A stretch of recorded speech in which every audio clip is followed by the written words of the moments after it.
Olá a todos! Vamos dar início a mais uma nova videoaula.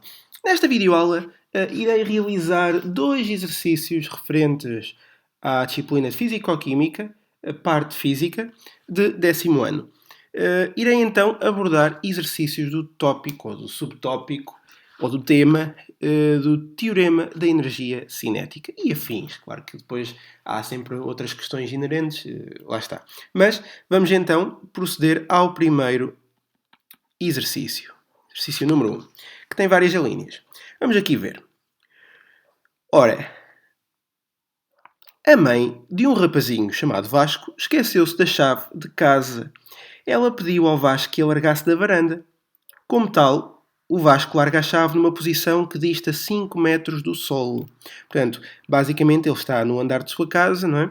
E essa varanda tem 5 metros do solo.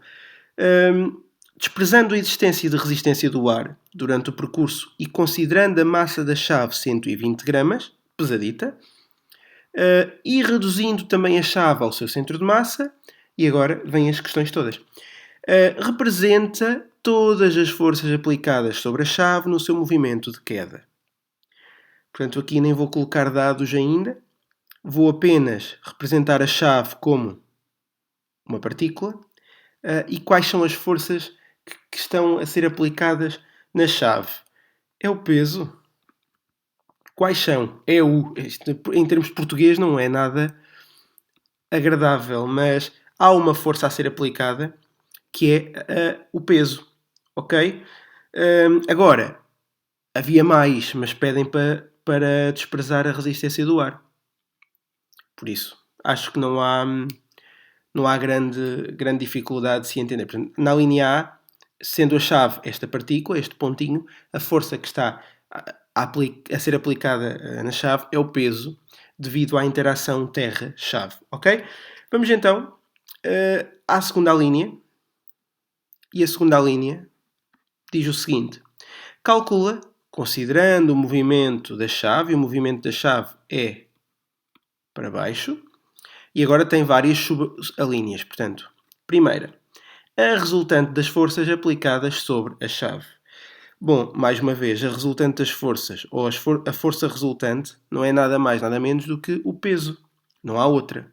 E como o peso é a massa vezes a aceleração gravítica, bom, a massa da chave são 120 gramas, que eu vou multiplicar por 10 elevado a menos 3 para passar a quilograma, por favor não esqueçam, vezes a aceleração gravítica que eu irei considerar 10. Portanto, basicamente, o resultado será 1,2 newtons. Ok? Vamos então à segunda subalínea, que pede para calcular, considerando o movimento da chave, o trabalho realizado pelo peso da chave. E aqui até há mais do que uma maneira de resolver. Mas vamos então por uma temática que é importante e que é mais valorizada aqui no 10º ano.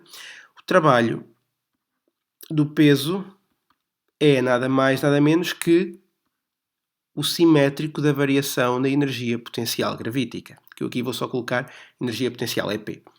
Portanto, basicamente, eu tenho que o trabalho do peso será menos, abre parênteses, ora, a variação da energia potencial é a energia potencial final, massa vezes a aceleração gravítica vezes a altura final, menos a energia potencial inicial, que é massa vezes a aceleração gravítica vezes a altura inicial. Tudo isto, se for agora simplificado, o que é que dará? Dará um trabalho do peso igual a menos... E agora? Bom, vamos cá ver. A chave está a cair, portanto a altura final é zero. Se a altura final é zero, toda a energia potencial final será zero. Ok? Já a inicial, temos de ter em consideração que ela partia de 5 metros de altura, que era onde estava a varanda do rapazinho que lançou a chave. Lançou não, deixou cair a chave para a mãe. Esperemos que ele não a tenha lançado, pelo menos aqui não há velocidade inicial. Portanto, basicamente, a massa, que são os tais 120 vezes 10 elevado a menos 3, atenção, tem que vir em quilogramas, vezes a aceleração gravítica, que são 10, vezes a altura inicial, 5. partir daqui isto iria dar um resultado negativo, mas com o menos atrás passa a positivo e dará um resultado de 6 joules. Portanto, basicamente, este é o trabalho realizado pelo peso da chave. 6 joules, ok? Bom, vamos à terceira subalínea, que diz o seguinte, okay? Onde é pedido o seguinte: a velocidade da chave quando embate no solo. A velocidade final. Bom, então aqui poderemos aplicar o teorema da energia cinética. A velocidade inicial é zero, porque estamos a partir do pressuposto que o Vasco deixa cair a chave. A velocidade final é o que é pretendido. Ponto de interrogação. A partir daqui, podemos ter em consideração mais uma vez a força resultante, que é o peso, ou seja, 1,2 newtons, e já agora que o trabalho da força resultante, ou seja, o trabalho do peso, são 6 joules. Então reparem, pelo teorema da energia cinética, eu tenho que o trabalho da força resultante, eu que iria colocar do peso, mas se eu estou a enunciar a lei, devo ser mais genérico. O trabalho da força resultante é igual à variação da energia cinética. Só que o trabalho da força resultante é aqui o trabalho do peso. E a variação da energia cinética, devemos ter em consideração, é 1/2 da massa vezes a velocidade final ao quadrado menos 1/2 da massa vezes a velocidade inicial ao quadrado. E agora reparem que a velocidade inicial é zero, portanto toda esta componente inicial é nula também. Portanto eu passo a ter que o trabalho do peso, ou da força resultante, que aqui são iguais, é igual a metade da massa, os tais 120 vezes 10 elevado a menos 3, vezes a velocidade final ao quadrado, que é o que eu quero descobrir. Velocidade final ao quadrado. Portanto, a partir daqui, eu sei que a velocidade final ao quadrado será... vou evitar muitas contas para não me enganar. Portanto, 6 a dividir por 1/2 de 120 vezes 10 elevado a 3. Não me enganei. Ou seja, a velocidade final será mais ou menos a raiz quadrada deste valor, menos a raiz quadrada desse valor. Aqui não entra porque está fora do domínio considerado no problema, portanto consideraríamos apenas a parte positiva. Não vamos ter este rigor matemático aqui, está bem? Vamos já passar para a parte positiva da raiz. 6 sobre metade de 120 vezes 10 elevado, vejam como eu aqui tinha perdido menos, elevado a menos 3. Jesus, era uma massa enorme. Atenção. Portanto, basicamente, a velocidade que a chave atinge quando chega ao solo é 10 metros por segundo. Ok? E está esta a linha devidamente resolvida. Vamos terminar este exercício com mais uma linha. Portanto, aqui a linha C, que diz agora o seguinte: imagina que a mãe do Vasco resolve devolver-lhe a chave, atirando-a para cima. Compara o trabalho realizado pelo peso da chave nos dois percursos efetuados. Eu acho que aqui acaba por ser intuitivo. Portanto, agora a altura inicial é que são 0 metros e a altura final... Bom, agora não. Sempre foi assim, também estou parvo. Tendo isto em consideração, devemos ter em consideração o seguinte: a variação da energia potencial gravítica na subida, em termos de valores, será igual. Nada muda. Vamos partir do princípio que a mãe vai incutir energia à chave para que ela chegue exatamente ao ponto de onde saiu quando o Vasco a deixou cair. Isto é um cenário ideal, porque isso nunca aconteceria, mas vamos partir desse princípio para poder proceder à comparação. Se assim for, então a variação da energia potencial na subida será o simétrico da variação na energia potencial na descida. Acho que é isto que importa reter. E agora é muito importante, como o trabalho do peso era a variação da energia potencial, o simétrico da variação da energia potencial na subida,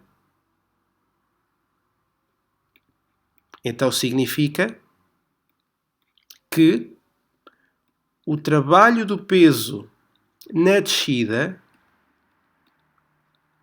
é igual ao simétrico do trabalho do peso na subida. Como não poderia deixar de ser, eu acho que isto é óbvio, mas ainda bem que aparece para também podermos ver estas regras, ok? Portanto, está aqui este primeiro exercício resolvido. Vamos então, sem mais demoras, proceder à resolução do segundo e último exercício desta videoaula. Exercício número 2. Vou já colocar aqui a linha A. Vamos ver. Pretende elevar-se um veículo de massa de 1 tonelada à altura de 4 metros, utilizando uma rampa inclinada com 6 metros de comprimento. Sobre o veículo é aplicada uma força de intensidade constante, paralela ao plano, inclinado no sentido do movimento. Suponha que o veículo se desloca com velocidade constante em todo o seu percurso. Despreza a existência de atrito entre as superfícies em contacto. Reduz o veículo ao seu centro de massa. Pronto. Claro que eu depois de cedo-vos o enunciado é muito mais prático, está bem? Por isso é que também já estou a ler assim um bocado à pressa. Primeira linha, representa as forças aplicadas sobre o veículo quando este se encontra no início da rampa. Eu não vou desenhar o veículo, vou desenhar o ponto, mas primeiro deixem-me desenhar a rampa. É assim, e não ao contrário, porque é assim que vem no enunciado pelo qual eu me estou a guiar, está bem? Portanto, o veículo é este.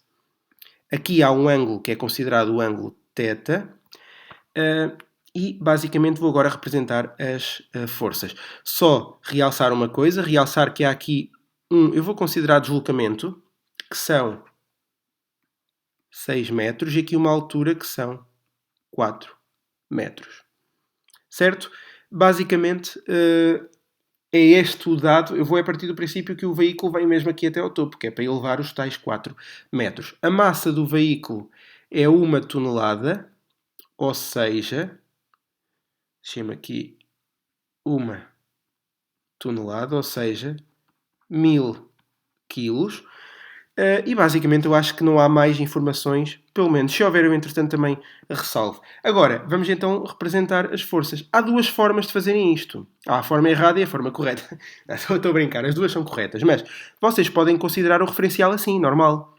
O eixo dos y na vertical, o eixo do x na horizontal. Mas vão ver que a maioria das forças são oblíquas. E vocês tinham que decompor essas forças na componente do x e na componente do y e davam um trabalhão. Então qual é o truque aqui? É considerar o eixo do x o eixo paralelo ao movimento e o eixo dos y, e aqui não pode deixar de ser, sempre perpendicular ao eixo do x. Portanto, aqui não há dúvidas. Aqui a questão é, mas estás a fazer isso assim é mais confuso. Não é nada, vejam. Eu acho que não há dúvidas. Basicamente há uma força que puxa o veículo, que faz com que o veículo suba a rampa. E reparem como essa força está ou não está paralela a um dos eixos. Então a força já é a força em x. Já está coincidente com a sua componente do x. Não há trabalho nenhum a fazer. Há o peso, e esse sim é uma chatice, porque não está em nenhum dos eixos. Vai ter que ser decomposto na sua componente em x e na sua componente em y. Mas depois já há a normal, e aqui é onde muitos erram, atenção. A normal é uma reação ao peso, mas sempre perpendicular à base de apoio. Sempre. Portanto, perpendicular à base de apoio tem que ser aqui coincidente com o eixo dos y. Então já viram que eu, tendo colocado o eixo torto, o referencial torto, apenas uma força é oblíqua e apenas uma força carece de ser decomposta nas suas componentes x e y. Imaginem agora se eu tivesse colocado o eixo normal. O peso era a única que não precisava ser decomposta. Teria de decompor a força e a normal. Dava o dobro do trabalho neste caso, está bem? Muita atenção a isto. Bom, de qualquer forma, não vai ser preciso decompor para já. Está bem? Por isso, é apenas pediam as forças a ser aplicadas. No máximo, vocês podem colocar assim, sem cálculos. Decompor o peso na sua componente y e decompor o peso na sua componente x. Tudo bem. Ok. E depois teriam de calcular com base nos ângulos. Claro que vinham buscar este ângulo aqui e tudo mais. Mas para já, vamos ver o que é que o resto do exercício nos pede. Estou curioso. Como se ainda que já não tivesse visto isto antes, mas pronto, faz conta que não. Bom, então a segunda linha, que tem várias subalíneas, a linha B. A linha B pede para determinar 3 coisas. Primeiro, o ângulo θ, em graus. E aqui, isto é matemática pura. Reparem que, face a este ângulo, eu tenho o cateto oposto e a hipotenusa. Portanto, seno do ângulo é igual ao cateto oposto sobre a hipotenusa. Logo, o ângulo terá que ser igual ao inverso do seno do mesmo valor. Ou, se quiserem,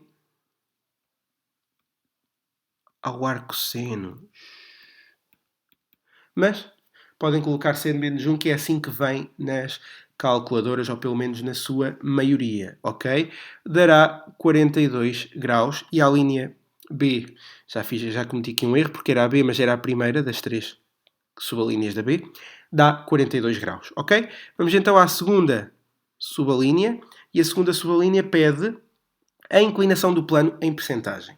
Pronto, aqui é preciso ter em consideração uma fórmula. Inclinação não é mais do que a vertente da altura. Eu vou-vos dar a fórmula mais correta. A inclinação é o seno vezes 100%. Ok? Mas como o seno é 4/6, é a altura sobre o deslocamento, eu posso considerar a fórmula antes assim. Portanto, 4 sobre 6 vezes 100. E isto dará aproximadamente 67%. Daria 66,66666, etc. Portanto, arredondadamente, há uma inclinação de 67%. Terceira subalínea. Vamos ver se cabe tudo aqui. Se não couber, também passa-se para outra página, não há problema nenhum. A força aplicada determina a força aplicada sobre o veículo e que permite o seu movimento no plano inclinado. Determina a força aplicada. Bom, lembrem-se que o veículo estava a subir com velocidade constante, ok? Então, é porque se a velocidade é constante, eu não gosto de usar o termo k. Se a velocidade é constante, isto implica que a força resultante seja nula, ok? Bom, e a partir do momento em que a força resultante é nula, eu devo ter em consideração que o trabalho da força resultante tem de ser também nulo. Portanto, vale 0 joules. Bom, a partir daqui, o que é que eu posso fazer? Bom, eu sei que o trabalho da força resultante é nada mais nada menos do que a soma entre o trabalho da força e o trabalho do peso.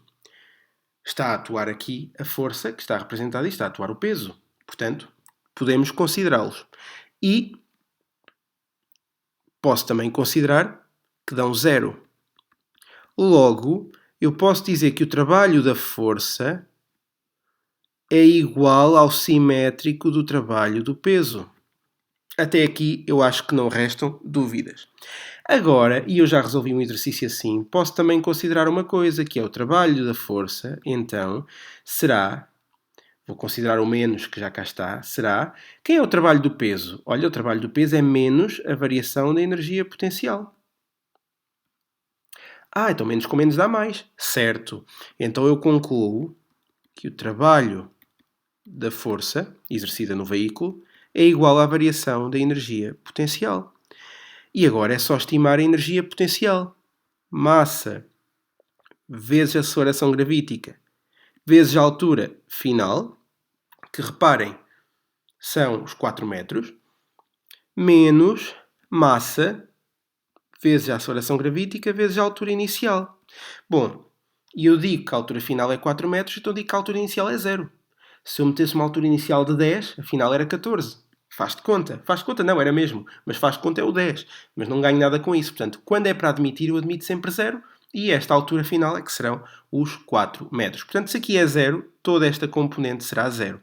Logo, vou apenas estimar os tais 1000 kg de massa vezes 10 de aceleração gravítica vezes 4 de altura final.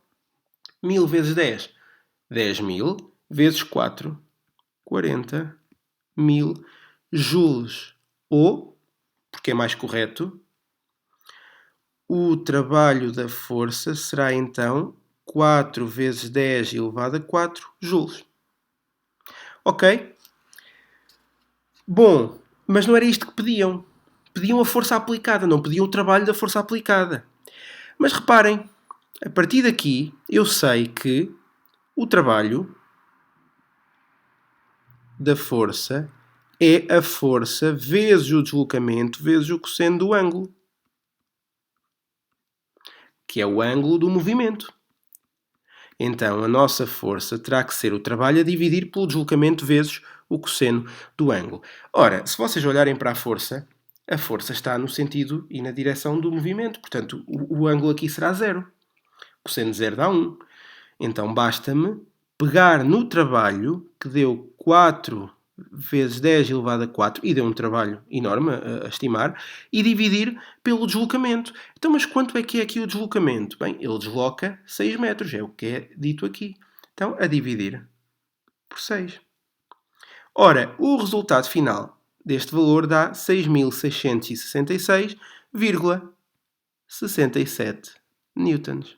Portanto, a intensidade da força aplicada no veículo para que ele chegue a uma altura de 4 metros, percorrendo 6 metros numa rampa com 67% de inclinação, é de praticamente 7.000 newtons. Vá, 6.666,67 newtons. E pronto, temos esse exercício resolvido. Havia outra forma de estimar esta força também, que era recorrendo ao referencial, mas eu achei mais interessante fazer assim para vocês terem uma aplicabilidade da energia, que é muito importante.